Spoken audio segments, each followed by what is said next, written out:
Hello everyone. आज की video में हम डिस्कस करने जा रहे हैं models of democracy. In models के थ्रू हमें हेल्प मिलती है डेमोक्रेसी से रिलेटेड अलग अलग व्यू पॉइंट्स को जानने में। हर मॉडल अपने हिसाब से ये बताता है कि डिसीजंस कैसे लिए जाते हैं, सिटीजन्स कैसे पार्टिसिपेट करते हैं, या डेमोक्रेसी का मेन पर्पस क्या है। इसी आधार पर हम 4 मेन मॉडल्स को डिस्कस करने वाले हैं, जो कि है deliberative model of democracy, participative model of democracy and cosmopolitan model of democracy. तो चलिए शुरुआत करते हैं डेलिब्रेटिव मॉडल ऑफ डेमोक्रेसी से। आप इन मॉडल्स के फर्स्ट वर्ड पर ध्यान दीजिए, उसी से आपको आइडिया लग जाएगा कि ये मॉडल डेमोक्रेसी के बारे में क्या कहता है। तो डेलिब्रेटिव का मतलब होता है डिस्कशन या बातचीत, और डेलिब्रेटिव डेमोक्रेसी को डिस्कर्सिव डेमोक्रेसी भी कहा जाता है। डिस्कर्सिव का मतलब भी यही होता है कि something that involves discussion. So accordingly ये मॉडल किस प्रकार की डेमोक्रेसी का सपोर्ट करेगा?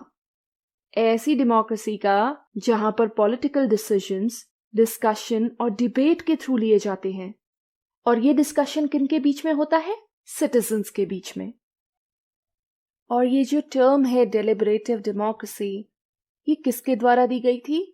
ये दी गई थी जोसेफ एम बेसेट द्वारा in his work deliberative democracy the majority principle in republican government, जो कि पब्लिश हुई थी 1980 में। और ऐसे थिंकर्स जिन्होंने डेलिब्रेटिव मॉडल को सपोर्ट किया है वो है जॉन रॉल्स और यॉर्गन हेबरमस। हेबरमस का एक बहुत ही इंपॉर्टेंट वर्क है जो आपको पता होना चाहिए, and that is 3 normative models of democracy. इसी में वो डेलिब्रेटिव मॉडल की बात करते हैं। रॉल्स क्यों डेलिब्रेटिव डेमोक्रेसी को सपोर्ट करते थे? रॉल्स का मानना था कि अगर एक इंडिविजुअल रीजन का प्रयोग करता है, तर्क का प्रयोग करता है, तो वो अपने सेल्फिश इंटरेस्ट की बजाय कलेक्टिव इंटरेस्ट में काम कर सकता है, और ऐसा करने से हम एक फेयर पॉलिटिकल सोसाइटी को अचीव कर सकते हैं। एक ऐसी सोसाइटी जो कि जस्ट हो, फेयरनेस पर आधारित हो। तो इसीलिए उनका मानना था कि डिस्कशंस करते समय इंसान को अपने रीजन का प्रयोग करना चाहिए। वहीं हेबरमस का ये मानना था कि अगर फेयर प्रोसीजर फॉलो किया जाए और कम्युनिकेशन क्लियर हो, तो ऐसे में डिस्कशंस के थ्रू एक प्रॉपर डिसीजन लिया जा सकता है, एक ऐसा डिसीजन जिस पर सभी लोग अग्री करें। तो डेलिब्रेटिव मॉडल ऑफ डेमोक्रेसी का ये मानना है कि डिस्कशन और डिबेट्स द्वारा पॉलिटिकल डिसीजंस लिए जाने चाहिए, और इन डिस्कशंस के दौरान रीजन का भी प्रयोग करना चाहिए। और ये डिस्कशन किया किनके द्वारा जाता है? सिटीजन्स द्वारा। तो डेलिब्रेटिव मॉडल ऑफ डेमोक्रेसी के कई इंपॉर्टेंट फीचर्स हैं जिनके द्वारा आप इसके बारे में और जान सकते हैं। ये मॉडल डेलिब्रेशन को या डिस्कशन को मेन सोर्स मानता है लॉ मेकिंग के लिए। तो लॉ मेकिंग भी डिस्कशंस के थ्रू होनी चाहिए। सभी स्टेक होल्डर्स एक साथ आए। स्टेक होल्डर्स कौन होते हैं? जिनका इंटरेस्ट इन्वॉल्व होता है। जैसे कि एग्रीकल्चर से रिलेटेड अगर कोई इशू है तो उसमें स्टेक होल्डर कौन होगा? फार्मर होगा। तो स्टेक होल्डर्स साथ में आए, डिस्कशन करें, वो डिस्कशन रीजन पर आधारित हो, और उसके थ्रू एक कलेक्टिव डिसीजन लिया जाए। यही तो है डेलिब्रेटिव मॉडल ऑफ डेमोक्रेसी, जहां पर पॉलिटिकल डिसीजंस फेयर और रीजनेबल डिस्कशन पर बेस्ड होते हैं। ऐसे डिस्कशंस जो कि अमंग सिटीजंस किए जाते हैं, क्योंकि ऐसा माना जाता है कि रीजनेबल डिस्कशन के थ्रू बेस्ट डिसीजन लिया जाएगा जो कि पब्लिक गुड में हो, लोगों के इंटरेस्ट में हो, ना कि किसी के सेल्फिश इंटरेस्ट में। कुछ डिसीजंस कंसेंसस के थ्रू लिए जाते हैं, यानी कि सर्वसहमति से, सब लोग जिस पर अग्री करें। वहीं कुछ मेजॉरिटी रूल से, ऐसी सिचुएशन में जहां पर कि कंसेंसस ना बन पाए। और ये सभी सिटीजन्स की इक्वालिटी में बिलीव करता है, क्योंकि ये मानता है कि हर एक सिटीजन के पास राइट है कि वो अपने इश्यूज को सामने रख सकें, सॉल्यूशन ऑफर कर सकें, किसी भी प्रपोजल के फेवर में या उसके अगेंस्ट अपना ओपिनियन रखें और उसके पीछे एक रीजन दें। डिस्कशन के थ्रू अपनी आवाज रखें जो कि आउटकम में एक इम्पॉर्टेंट रोल प्ले करे। Also it seeks quality over quantity. ये इसका एडवांटेज भी है। ये क्वांटिटी की बजाय क्वालिटी प्रेफर करता है क्योंकि जो डिसीजन मेकर्स होते हैं वो स्टेक होल्डर्स होते हैं, उनका इंटरेस्ट इन्वॉल्व होता है एक इशू में, तो जाहिर सी बात है कि उनके पास स्किल होती है, एक्सपर्टीज होती है अपने इशू से रिलेटेड। तो अगर एग्रीकल्चर से रिलेटेड कोई इशू है जिस पर कोई पॉलिसी बनानी है या डिसीजन लेना है, तो उसमें फार्मर्स भी पार्टिसिपेट करेंगे because they are the stake holders. ये नहीं है कि टीचर्स को भी उसमें इन्वॉल्व कर दिया जाए, लॉयर्स को भी उसमें इन्वॉल्व कर दो, उनको भी डिसीजन मेकर बना दो, वो भी डिस्कशन कर रहे हैं। नो। तो इसी प्रकार ये क्वालिटी को प्रेफर करता है ओवर द क्वांटिटी। तो ये होता है डेलिब्रेटिव मॉडल ऑफ डेमोक्रेसी। इसका एडवांटेज क्या है? एडवांटेज यही है कि ये सभी सिटीजन्स को इक्वल समझता है, कि सिटीजन्स के पास राइट है अपने से रिलेटेड इश्यूज को डिस्कस करने का, अपनी आवाज रखने का। उनको डिसीजन मेकिंग में पार्टिसिपेट करने का मौका मिलता है अगर वो स्टेक होल्डर्स हैं तो। ऑल्सो ये मॉडल इंकरेज करता है कि पॉलिसीज को रैशनल डिस्कशन के थ्रू बनाया जाए, क्योंकि डिस्कशंस के थ्रू लिया गया डिसीजन या पॉलिसी एक बेस्ट पॉलिसी होगी। डिसएडवांटेज इसका यही है कि ये टाइम टेकिंग है। डिस्कशन में समय भी बहुत लग सकता है, उससे ये एक टाइम टेकिंग प्रोसेस बन जाती है। So this is the deliberative model of democracy. Second model is the participative model of democracy. नाम में ही मेंशन्ड है पार्टिसिपेटिव। तो इस मॉडल का क्या मानना है कि सभी लोग डिसीजन मेकिंग में पार्टिसिपेट करें। लॉज को बनाने में और उनको इम्प्लीमेंट करने में सभी लोग या सिटीजन्स इक्वली पार्टिसिपेट करें। तो जनता लॉज बनाएगी, ना कि कोई रिप्रेजेंटेटिव। जैसे कि हम एमपीज को इलेक्ट करते हैं, ऐसा नहीं होगा। लोग ही डायरेक्टली लॉज बनाएंगे, वो खुद डायरेक्टली डिसीजन मेकिंग में पार्टिसिपेट करेंगे। So direct democracy he participative model of democracy है। और इस प्रकार के मॉडल का एम क्या है कि सिटीजन्स का सेल्फ डेवलपमेंट हो सके, उनकी क्वालिटी ऑफ लाइफ में इंप्रूवमेंट आ सके, क्योंकि जैसे जैसे वो डिसीजन मेकिंग में हिस्सा लेंगे उन्हें अपनी आसपास की सोशल, पॉलिटिकल और इकोनॉमिक सराउंडिंग्स के बारे में पता चलेगा, वो उनके बारे में अवेयर हो जाएंगे, and this will lead to the self development of the citizens. और ये जो मॉडल है ये प्रैक्टिकलिटी में भी एग्जिस्ट कर चुका है। इनफैक्ट ये एंशियंट टाइम से एग्जिस्ट करता आया है। जब ग्रीक सिटी स्टेट्स हुआ करती थी, वहां पर पार्टिसिपेटिव मॉडल ऑफ डेमोक्रेसी था, जहां सिटीजन्स डायरेक्टली या प्रत्यक्ष रूप से लॉज बनाया करते थे और इनफैक्ट वो आपस में डिस्कशंस भी किया करते थे। एंशियंट ग्रीस में एथेंस पहली ऐसी सिटी स्टेट थी जो कि पार्टिसिपेटिव मॉडल ऑफ डेमोक्रेसी पर बेस्ड थी। वहां पर डायरेक्ट डेमोक्रेसी थी और इस मॉडल के सपोर्टर्स हैं रूसो, सीबी मैकफर्सन और कैरोल पेटमैन। और आज भी ये मॉडल हमें स्विट्जरलैंड में देखने को मिलता है, इनिशिएटिव्स और रेफरेंडम्स की फॉर्म में। इनिशिएटिव क्या होता है कि अगर एक प्रपोजल को रिक्वायर्ड नंबर ऑफ सिग्नेचर्स मिल जाते हैं सिटीजन्स के, तो उस प्रपोजल को असेंबली में उठाया जाता है लॉ मेकिंग के लिए। वहीं referendum is a sort of public voting, जिसमें इलेक्टोरेट्स वोट करके डायरेक्ट डिसीजन लेते हैं। तो पार्टिसिपेटिव मॉडल का इंपॉर्टेंट फीचर है डायरेक्ट पार्टिसिपेशन। जनता का डायरेक्ट पार्टिसिपेशन होता है इसमें, वो किसी रिप्रेजेंटेटिव को नहीं इलेक्ट करते हैं और इस प्रकार वो डिसीजन मेकिंग का हिस्सा बनते हैं। ना ही इस पावर को किसी और बॉडी या ऑर्गन को डेलीगेट किया जा सकता है। So the consent lies with the people. ये पॉपुलर सोवरेनिटी पर बेस्ड है। जनता जो है वो अल्टीमेट अथॉरिटी है, ना कि स्टेट। लॉज और पॉलिसीज उसी प्रकार की होंगी एक डेमोक्रेसी में जैसा कि जनता चाहे, और डिसीजन मेकिंग भी मेजॉरिटी द्वारा की जाएगी। हालांकि कोशिश जरूर की जाती है कि कंसेंसस के थ्रू या सर्वसहमति के थ्रू कोई डिसीजन ले लिया जाए, बट यूजुअली डिसीजंस मेजॉरिटी से ही लिए जाते हैं। तो 100 में से अगर 91 वोट मिल गई हैं, दैट इज मेजॉरिटी। ये इक्वालिटी पर भी एम्फेसाइज करता है, क्योंकि इस मॉडल का मानना है कि सभी सिटीजन्स इक्वल हैं, उन सबके पास इक्वल पावर होनी चाहिए लॉज बनाने के लिए, पॉलिसीज बनाने के लिए, डिसीजंस लेने के लिए। तो ये इक्वालिटी पर एम्फेसाइज करता है, स्पेशली द पॉलिटिकल इक्वालिटी, जो कि डेमोक्रेटिक सिस्टम की एक इंपॉर्टेंट रिक्वायरमेंट है। When it comes to political participation, citizen से किसी भी प्रकार का कोई डिस्क्रिमिनेशन ना किया जाए on the basis of class, race और जेंडर।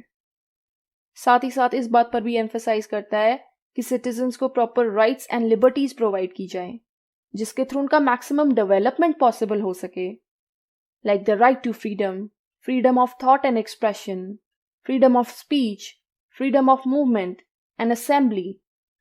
तो ये होते हैं major characteristics of participative democracy, जिसमें कि डिसीजंस डायरेक्टली जनता द्वारा लिए जाते हैं instead of electing the representatives. और इसकी इंपॉर्टेंस क्या है कि ये लोगों की डायरेक्ट पार्टिसिपेशन इंश्योर करता है। हमारे बिहाफ पर कोई पॉलिसीज नहीं बना रहा है, हम खुद ही पॉलिसीज बना रहे हैं। यही तो एक ट्रू डेमोक्रेसी है, of the people, for the people, by the people, जिसमें सब कलेक्टिवली डिसीजन मेकिंग कर सकें। अब रिप्रेजेंटेटिव को अगर हम इलेक्ट करते हैं तो उसका तो अपना भी सेल्फिश इंटरेस्ट हो सकता है, तो जरूरी तो नहीं है ना कि वो लोगों के इंटरेस्ट को रिप्रेजेंट करेगा, उनकी आवाज को उठाएगा। तो इस मॉडल में ऐसा कोई केस नहीं है। वहीं इसका डीमेरिट भी है। पार्टिसिपेटिव मॉडल उन स्टेट्स में पॉसिबल नहीं है जहां पर पॉपुलेशन बहुत ज्यादा है, क्योंकि ऐसे में सबका मिलकर डिसीजन ले पाना बहुत मुश्किल है। Also the people might be incapable as well. हर पर्सन में ये कैपेबिलिटी नहीं है कि वो अपने लिए एक सही डिसीजन ले सके, because not every one is born smart, some are born foolish as well. तो वो क्या ही डिसीजन मेकिंग करेगा जिसमें ये क्षमता या कैपेबिलिटी ही नहीं है। वो तो एक गलत डिसीजन भी ले सकता है, और अगर ऐसे लोग मेजॉरिटी में हो जाएं तो एक स्टेट के लिए बहुत बड़ी प्रॉब्लम है। और तभी तो प्लेटो और एरिस्टोटल जैसे थिंकर्स डायरेक्ट डेमोक्रेसी की सपोर्ट में नहीं थे, क्योंकि इससे भीड़ तंत्र या मोबोक्रेसी स्टैब्लिश होने का डर रहता है। तो ये था the participative model of democracy. Now comes the representative model of democracy. अगर मेरी पिछली वीडियोस आपने देखी हैं तो ये तो आपको पता ही चल गया होगा कि क्या है। रिप्रेजेंटेटिव मॉडल किस प्रिंसिपल पर बेस्ड है? इस मॉडल का मानना है कि जो इलेक्टेड इंडिविजुअल्स हैं वो लोगों को रिप्रेजेंट करें as against the direct democracy, या हम ये भी कह सकते हैं कि पार्टिसिपेटरी मॉडल ऑफ डेमोक्रेसी। तो बजाय कि सिटीजन्स डायरेक्टली पार्टिसिपेट करें, वो अपने रिप्रेजेंटेटिव्स को इलेक्ट करें जो कि उनके बिहाफ पर डिसीजन मेकिंग करेंगे। कैसे करेंगे? रिप्रेजेंटेटिव सरकार बनाएंगे, इसके अलावा वो लेजिस्लेचर का भी हिस्सा बनेंगे, और लेजिस्लेचर का हिस्सा बनकर वो लॉ मेकिंग करेंगे जनता के बिहाफ पर। और गवर्नमेंट कैसे फॉर्म की जाएगी? इलेक्शंस के थ्रू, जो कि रेगुलर इंटरवल पर कंडक्ट करवाए जाएंगे on the basis of universal adult franchise. तो हर एक क्वालिफाइड इंडिविजुअल अपने फेवरेट कैंडिडेट के लिए वोट कर सकता है। अगर वो जीत जाता है तो वो उनका रिप्रेजेंटेटिव बन जाएगा, लेजिस्लेचर में जाएगा, जनता के बिहाफ पर लॉ मेकिंग करेगा। ये होता है रिप्रेजेंटेटिव मॉडल ऑफ डेमोक्रेसी। और इसके सपोर्टर्स हैं जे.एस. मिल, जेरेमी बेंथम और एलेक्स डी टॉकवेल।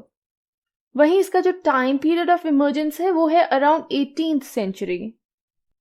रिप्रेजेंटेटिव मॉडल का एम ये है कि सिटीजन्स के राइट्स एंड इंटरेस्ट को प्रोटेक्ट किया जाए। एक स्टेट की गवर्नमेंट उन पर किसी भी प्रकार की कोई रिस्ट्रिक्शंस ना लगाए जिनके थ्रू सिटीजन्स के राइट्स को और इंटरेस्ट को कर्टेल किया जा सके, उनको रोका जा सके। साथ ही साथ इस मॉडल का एम ये है कि स्टेट ऐसी कंडीशंस क्रिएट करे जिसके थ्रू इंडिविजुअल्स का विकास हो सके, और वो ऐसा कर सकती है पॉजिटिव राइट्स प्रोवाइड करके, जैसे कि राइट टू एजुकेशन प्रोवाइड करके या right to free health care provide करके। तो अब आ जाते हैं रिप्रेजेंटेटिव मॉडल के फीचर्स पर। तो इस प्रकार के मॉडल में गवर्नमेंट को कैसे इलेक्ट किया जाता है? Through regular free fair elections. हर रेगुलर इंटरवल बाद इलेक्शंस होते हैं, फेयर इलेक्शंस होते हैं। आप सिटीजन्स को फोर्स नहीं कर सकते हो किसी पर्टिकुलर कैंडिडेट को वोट करने के लिए। सीक्रेट बैलेट्स का यूज किया जाता है ताकि किसी को भी ना पता चल सके कि आपने किसके लिए वोट किया है। And also they are based upon universal suffrage. For example, if you have attained the age of 18 years, then you are qualified to vote. इस मॉडल में अलग अलग पॉलिटिकल पार्टीज भी एग्जिस्ट करती हैं जो आपस में compete करती हैं पावर के लिए, सरकार को फॉर्म करने के लिए। और इससे क्या होता है कि जो इलेक्टोरेट्स होते हैं, जो वोट कर सकते हैं, उनको एक चॉइस मिलती है। साथ ही साथ एक इंडिपेंडेंट जुडिशरी होती है जो किसी भी प्रकार के दबाव में काम नहीं करती है, फेयरनेस के साथ, ट्रांसपेरेंसी के साथ वर्क करती है और इंश्योर करती है कि लोगों के या सिटीजन्स के राइट्स प्रोटेक्टेड हैं। Also there is separation of power and system of checks and balances. कई बार ये मैं बता चुकी हूँ कि लेजिस्लेचर, एग्जीक्यूटिव और जुडिशरी अपना अपना फंक्शन परफॉर्म करेंगे, लेकिन वो एक दूसरे पर चेक भी रखेंगे जिसके थ्रू एक बैलेंस एस्टैब्लिश किया जा सके तीनों ऑर्गन्स के बीच में। अगर लेजिस्लेचर कोई ऐसा लॉ बनाती है जो कि अनकॉन्स्टिट्यूशनल है, तो जुडिशरी उसे इनवैलिड डिक्लेयर कर सकती है। रिप्रेजेंटेटिव मॉडल में सिटीजन्स के पास freedom of speech and association होती है। इसके अलावा भी बहुत सारे राइट्स प्रोवाइडेड होते हैं। इनफैक्ट इस पॉइंट को तो आप बहुत ही ज्यादा इलैबोरेट कर सकते हो। जितने आपको राइट्स पता है सभी के सभी बता सकते हो।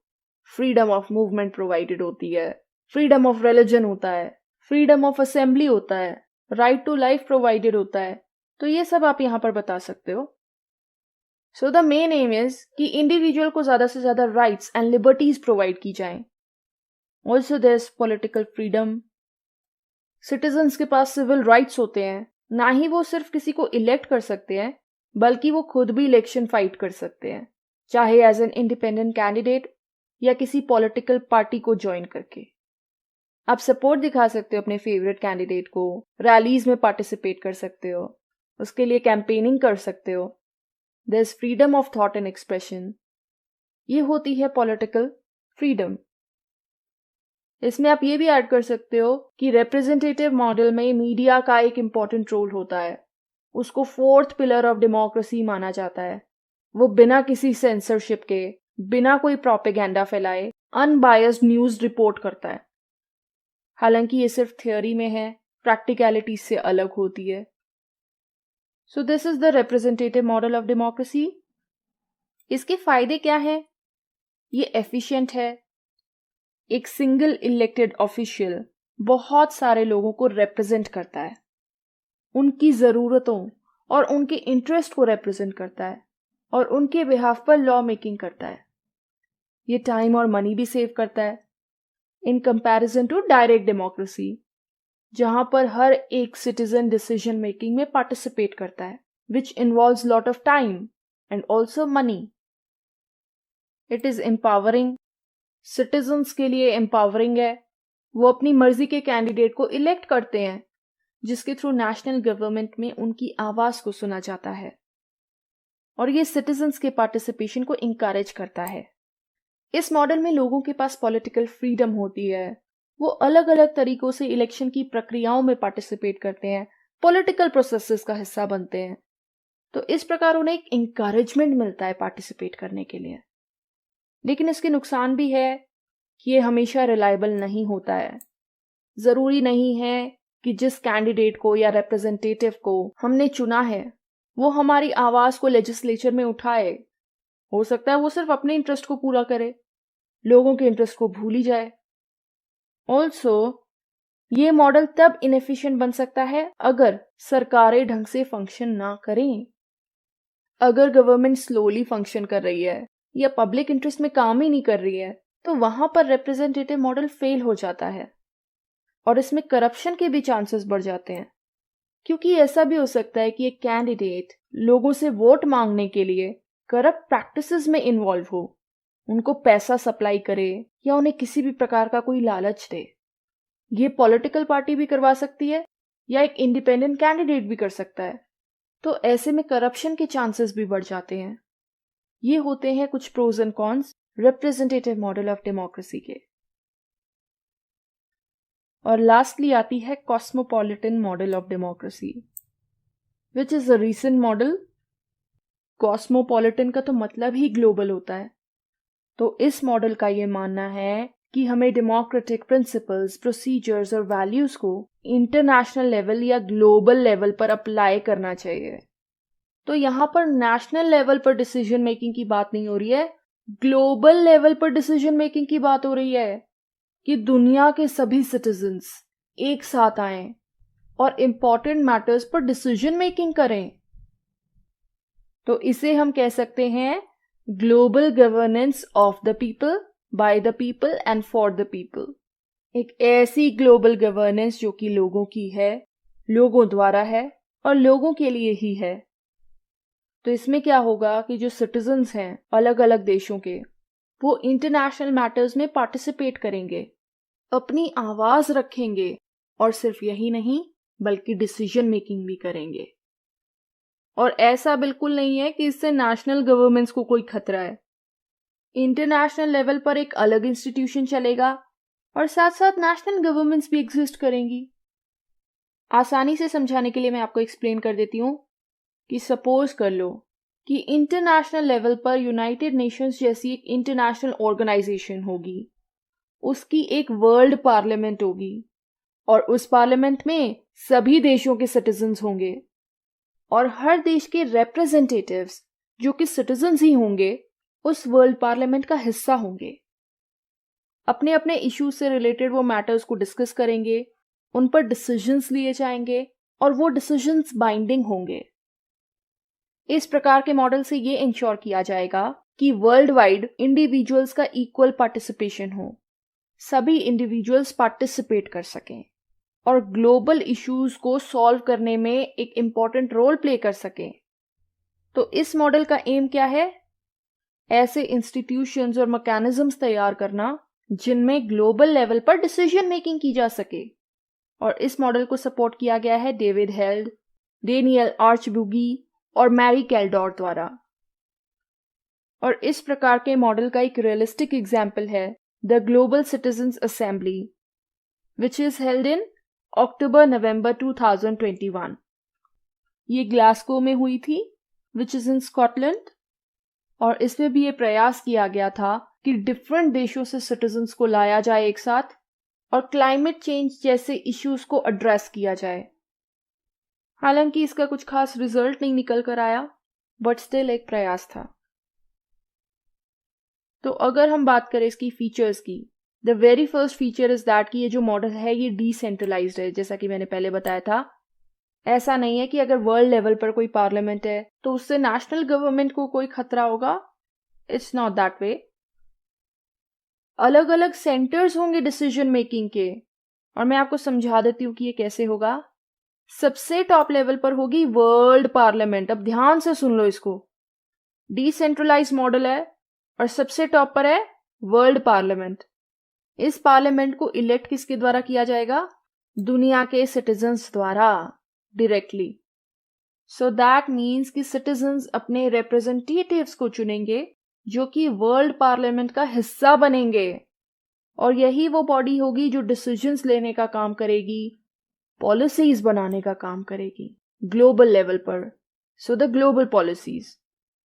फिर इसके बाद वर्ल्ड पार्लियामेंट के बाद आएगी रीजनल पार्लियामेंट। तो ये सेकेंड लेवल है। इसका एग्जाम्पल है ईयू, यूरोपियन यूनियन। ये रीजनल लेवल पर वर्क करेगी। तो अगर ऐसी कोई रीजनल प्रॉब्लम्स हैं that require a regional solution, उनको इसी लेवल पर सॉल्व कर दिया जाएगा। So regional parliament will discuss the regional issues, और वर्ल्ड पार्लियामेंट जो है वो वर्ल्ड इश्यूज को या ग्लोबल इश्यूज को डिस्कस करेगी, जैसे कि एनवायरनमेंट। और जो भी इनके नतीजे निकल कर आएंगे, अगर कोई लॉ निकल कर आता है या कोई रूल निकल कर आता है, वो बाइंडिंग नेचर का होगा। सिटीजन्स की और नॉन गवर्नमेंटल बॉडीज की इन्वॉल्वमेंट होगी वर्ल्ड पॉलिटिक्स में। ये इंश्योर किया जाता है कॉस्मोपॉलिटन मॉडल ऑफ डेमोक्रेसी द्वारा। और जो स्टेक होल्डर्स हैं वो तो पार्टिसिपेट करेंगे ही करेंगे। और इस प्रकार का जो मॉडल है ये पॉलिटिकल इक्वालिटी ग्रांट करता है सभी इंडिविजुअल्स को, इररिस्पेक्टिव आप छोटे देश से आते हो या बड़े देश से आते हो, whether you are a big power और a small power, as individuals you all are equal. आप सभी इक्वल हो, बराबर हो। आप सबके पास वोटिंग का अधिकार है जिसके थ्रू आप अपने रिप्रेजेंटेटिव्स को इलेक्ट करते हो जो कि आपके देश को वर्ल्ड पार्लियामेंट में रिप्रेजेंट करेंगे। अच्छा, रीजनल पार्लियामेंट के बाद इसमें एक और लेवल है which is the national parliament. तो अगर कोई ऐसा इशू है जिसको कि नेशनल लेवल पर सॉल्व किया जा सकता है, उन इश्यूज को नेशनल लेवल की जो गवर्नमेंट्स हैं वो सॉल्व कर लेंगी, उसे वर्ल्ड लेवल पर लाने की जरूरत ही नहीं पड़ेगी। This is how this model is decentralised. ये कह रहा है कि नेशनल गवर्नमेंट्स भी एग्जिस्ट करती रहें, एक वर्ल्ड पार्लियामेंट भी हो, और जो रीजनल लेवल की प्रॉब्लम्स हैं वो रीजनल पार्लियामेंट पर सॉल्व हो जाएं। और जैसा कि मैंने बताया, देयर आर बाइंडिंग रूल्स। जो रूल्स निकल कर आएंगे वो बाइंडिंग होंगे। ये होता है cosmopolitan model of democracy. Now इसकी इंपॉर्टेंस क्या है? ये सभी इंडिविजुअल्स को इक्वली ट्रीट करता है। ये इंटरनेशनल लेवल पर डेमोक्रेसी की बात करता है। नेशनल लेवल से डेमोक्रेसी को ग्लोबल लेवल पर ले जाया गया है, उसके प्रिंसिपल्स को, प्रोसीजर्स को, वैल्यूज को।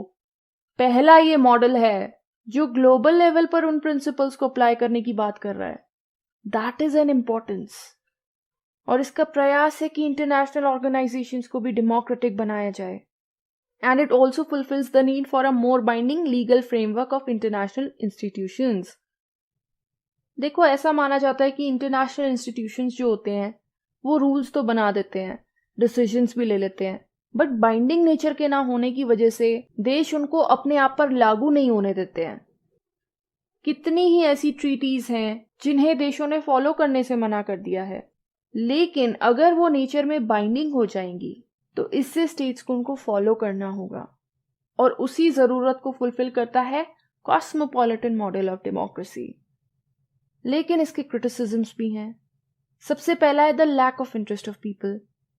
अब ऐसा माना जाता है कि लोग अपनी ही पॉलिटिक्स में, जो नेशनल पॉलिटिक्स होती है, उसमें इंटरेस्टेड नहीं है, तो वो ग्लोबल लेवल की पॉलिटिक्स में क्यों इंटरेस्ट लेंगे? That is one of the criticism. फिर आता है the question of non democratic states. अब ये जो मॉडल है ये डेमोक्रेटिक स्टेट्स की बात करता है। इसका मानना है कि सब डेमोक्रेटिक स्टेट्स मिलकर इस मॉडल को सपोर्ट करेंगी, एक वर्ल्ड पार्लियामेंट की एस्टैब्लिशमेंट में हेल्प करेंगी, अपने देशों से रिप्रेजेंटेटिव्स भेजेंगी। But what about the non democratic states? क्या वो वर्ल्ड पार्लियामेंट का हिस्सा बनेंगे? क्या वो इस तरीके की कॉस्मोपॉलिटन मॉडल को सपोर्ट करेंगे? मुश्किल है कि वो ऐसा करें। वो क्यों एक डेमोक्रेटिक मॉडल को सपोर्ट करेंगे? And one very important criticism is the compromise with state sovereignty. अगर कोई भी इंटरनेशनल लेवल का रूल एक स्टेट पर बाइंडिंग हो जाता है तो इससे स्टेट की जो सॉवरेनिटी है वो कॉम्प्रोमाइज हो जाती है। ये मैं आपको सॉवरेनिटी वाले टॉपिक में भी एक्सप्लेन कर चुकी हूँ। तो जो कॉस्मोपॉलिटन मॉडल है ये देश की सॉवरेनिटी के लिए भी खतरा बन सकता है, क्योंकि ये बाइंडिंग लीगल फ्रेमवर्क की बात करता है। तो ये था कॉस्मोपॉलिटन मॉडल ऑफ डेमोक्रेसी, और ये था हमारा आज का टॉपिक, जो कि मुझे उम्मीद है कि आपको समझ में आया होगा। तो आज की वीडियो में इतना ही। अगर आपको मेरी वीडियो पसंद आई हो तो प्लीज़ इसे लाइक कीजिएगा, अपने दोस्तों और फैमिली रिलेटिव से शेयर कीजिएगा और मेरे चैनल को सब्सक्राइब कीजिएगा। Thank you so much. आपका दिन शुभ हो।